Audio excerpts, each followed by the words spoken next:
What's up guys, this is the Samsung Galaxy Z Flip 4 and in today's tech tip I'll be showing you how to disable 5G on this phone. Now 5G is great, but not all places have 5G capability, and the more your phone keeps looking for 5G, the more battery it drains. So even if you have 5G and you're using it, it uses up more of your battery life. Now, if you're fine with 4G and you don't really need to use 5G and you want to save a bit of battery, then you can disable 5G. To do that, go to Settings. On the Settings page, go to Connections at the top there, and then go to Mobile Networks.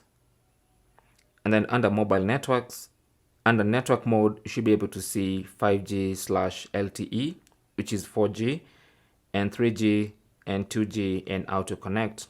So if you tap on that, you should see all the options available. Now, some carriers might not have this option. It also depends on what carrier you're using and if that carrier has a 5G enabled SIM card. So to disable 5G, select the option that does not have 5G, which is this one. This one has LTE/3G/2G. So tap on that and it's going to automatically connect what's available between 4G, 3G, and 2G, thus essentially disabling 5G. Thanks for watching. Leave your comments and questions down below, and good luck.